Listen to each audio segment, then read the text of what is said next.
Ready?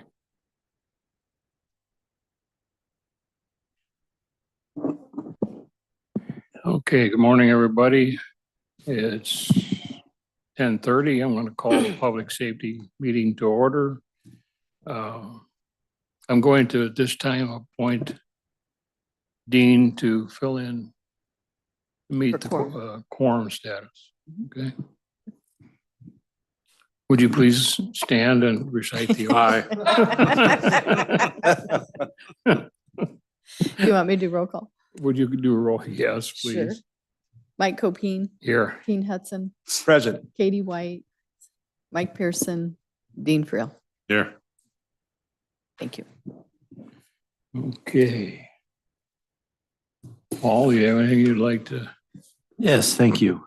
I just want to remind all of the department heads and the board members that W-2s are downstairs in the treasurer's office. Please come down and get those that you can so we don't have to mail them. Also, they will be available on MyPay electronically for those who have signed up for that. It's easy to do. If you're not signed up for W-2s on MyPay, it's because you haven't clicked the little box under My Profile. So when you log in and you go to your name, pull down to your profile and pull down, there's a little checkbox that says consent to W-2s. So please stop by. It saves the county money for everybody who comes in and gets it instead of us mailing it.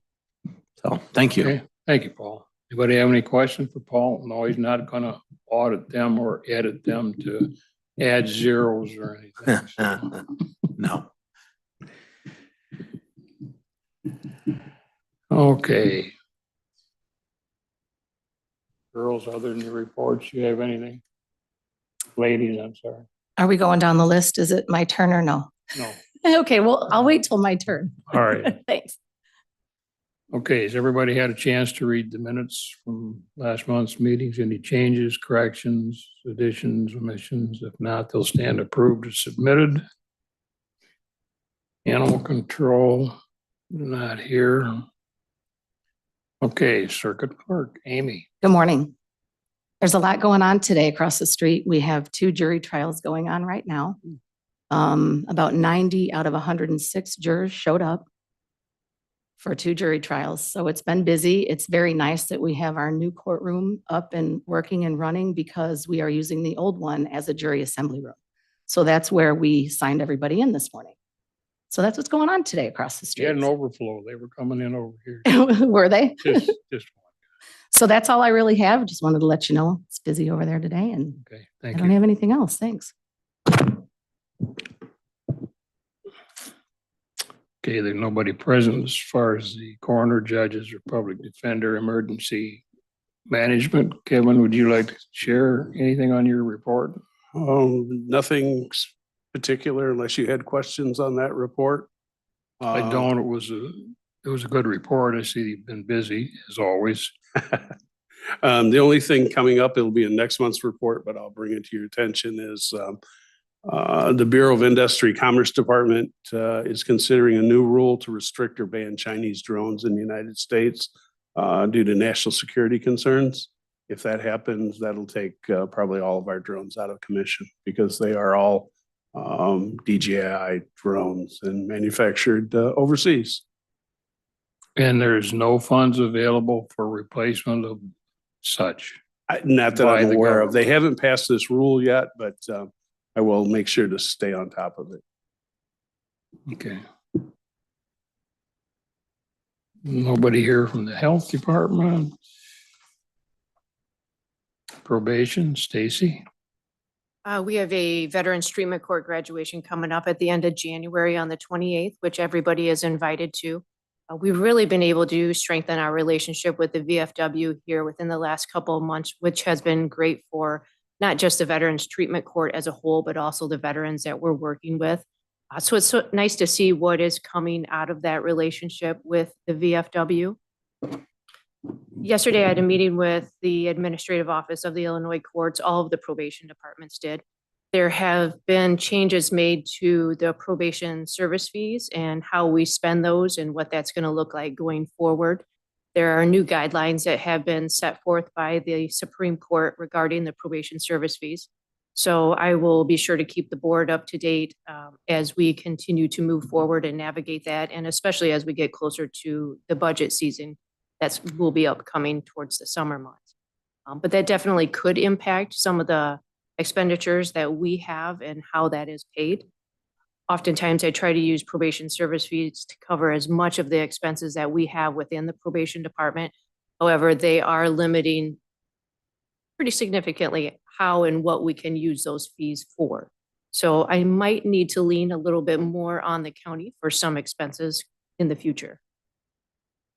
Okay. Is there very much interaction between the veterans that are completing these courses or whatever with our veterans office? Are they able to pick up or expand on any benefits that are available to them that they don't know or anything? As part of the Veterans Treatment Court team, we have a representative from the VA in the Quad Cities area. And she is our linkage also to inpatient services. Oftentimes we have individuals that have to go to inpatient services. We've had people in New Jersey, Leavenworth, Kansas, and Minnesota for inpatient services. She's also our linkage to the Iowa City VA for services. In regards to the VA services locally within Lee County, we've been able to utilize that office to assist with transportation for different appointments that the veterans have. Okay, thank you. Anybody else It's have quite any a questions? network. Okay. Any more questions for Stacy? Okay, thanks, Stacy. Sheriff, would you like to, you got a pretty lengthy report there. Do you want to? That's pretty much self-explanatory. So no, It you is, guys it is. peruse it And- at your leisure. One of the things I will mention from the successful FOP negotiations over a year ago, we expanded obviously the pay scale and then the ability to hire laterals. So we've actually reaped the benefit on hiring a lateral in the corrections division that we actually got from Carroll County. And then now with an opening, we've got another lateral that's looking to come over from the Whiteside County area to us. So should help us tremendously as far as, saving on overtime, on training, and getting somebody out there to hit the ground running right away. That's How all I got. long has it been since the last lateral transfer people that we had came and went? The last ones we had, I'm trying to think. Approximately, just, I know it's been a while, but Well, we used to lose them on the laterals. We never really gained them on the laterals. right. Yeah, they were going the other way, but now we're starting to attract them. So that's helping out a lot. Good. Anybody have any questions for the sheriff? Okay, thank you. Thanks, Sheriff. State's Attorney's Office, Mr. Boonstra. Yes, sir. Thank you. Like Amy said, we're pretty busy across the street. Half of my attorneys are in jury trial right now. Based on what you can see in sheriff's report, he's keeping us pretty busy with business as well, and we appreciate that. We do have the collections that are going well still. This last month pulled in another $11,401.68. And continuing on down our path of trying to resolve some of these cases that are still held over from COVID, but also because of the Pretrial Fairness Act, some of the things that we have in terms of trying to resolve cases when we don't have defendants showing up, is pushing forward trial even in absentia, or as we call it, without the defendant, which is one of the jury trials that's going on today because the defendant couldn't be bothered to show up. So staying busy and appreciate the support. Okay, thank you. Anybody else have any questions? Okay, thank you.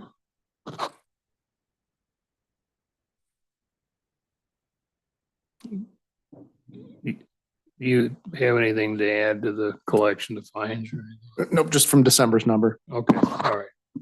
That's fine. Jeremy, do you want to comment? I know things have changed around a little bit as far as how things are operating in the focus group, but if you have anything that you'd like to share, you can, or if not. Oh, yeah, no, I'll still do this report for the committee moving forward. So with the abandoned properties focus group, the operations of that has been transferred to the zoning department. I'm still, part of that committee and still working through that with everybody. Along with that, we've had some updates on the Magnuson. Recently we were notified of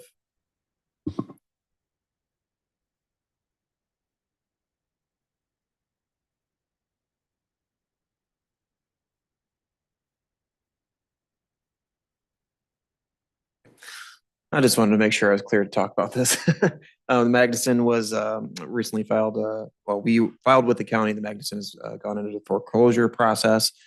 So that is one of the larger footprints on the abandoned properties priority list that we've been working with. The county's been very involved with that, with the Dixon Rural Fire Department, Health Department, Zoning Department, and other, everybody else, trying to make sure we could find a pathway to work towards some resolution with that property. So we're going to continue that process. We just received or assumed ownership of the Lee Center School through judicial deed last week. And we're going through that process now as well, continuing to work with. Now we could actually work a little bit further with the developer that had interest in that property. Now that we have assumed ownership of that, we are looking at different pathways to start working on the old Eldina Infirmary. Right now, the group is working through our nuisance code to figure out pathways there, as well as alternatives with Attorney Zellinger that has been involved with a lot of our projects. From a residential standpoint, the Strong Communities Grant Program, we are currently in the process of developing an intergovernmental agreement platform that could be used for municipality use in relationship and agreement with the county to utilize the funds through the Strong Communities Grant. Right now, the city of Amboy is ready to execute on one property. We're going to get this draft completed back to Amboy, and hopefully that'll be the first use of funds through the Strong Communities Grant in the 2-year grant process that we have. So we have less than 1 year left, and we're trying to make sure that these funds are not wasted. So that's pretty much about where we're at on the abandoned properties focus group. Any questions? Have we reached out to any of the other communities? in Yes, reference to we have this? talked with multiple communities in regard to this. Right now, Laura Mangrum through the zoning department is kind of taking over the ownership of the Strong Communities Grant as well, and she's been working with multiple communities on this. So, Okay. questions, You wanna comments? Continue on the administration level? What's that? Anything out of your office that you want to? Yeah, other than- that is, I updated the county services committee where we're at with BEAD. The BEAD program is essentially the over $1 billion that the state of Illinois received for broadband infrastructure. And through that process, we've been working on that for over a year now with multiple entities, different ISPs in the state of Illinois. Lee County has been identified as the highest priority for underserved households throughout the entire state of Illinois. We have about 8,300 household units that have been identified as underserved or unserved. That tops the list for counties in Illinois, which is surprising.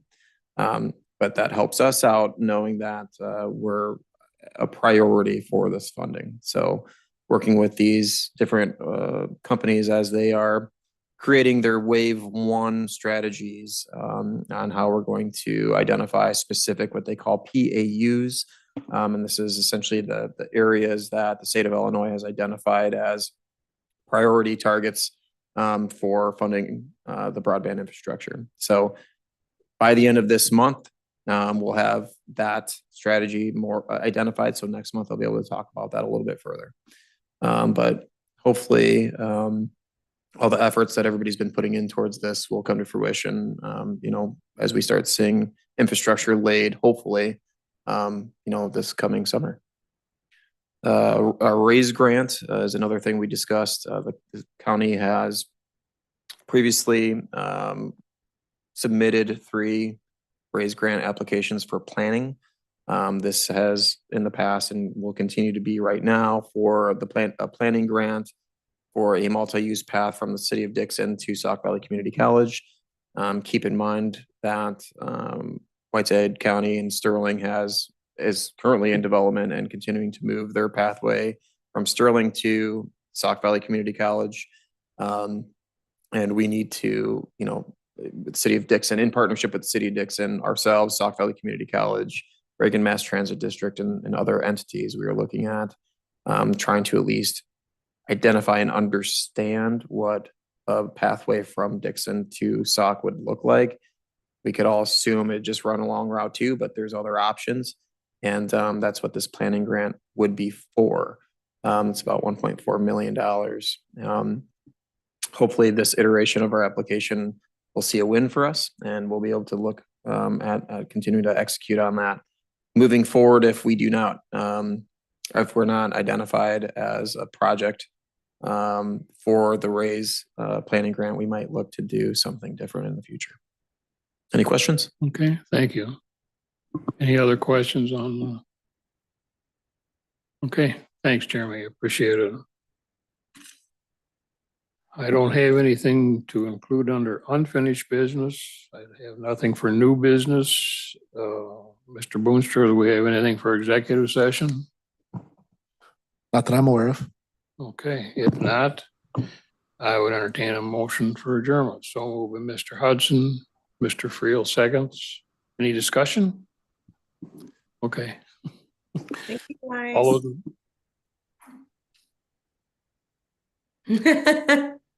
Thank you. all those in favor signify by saying aye. Aye. Anybody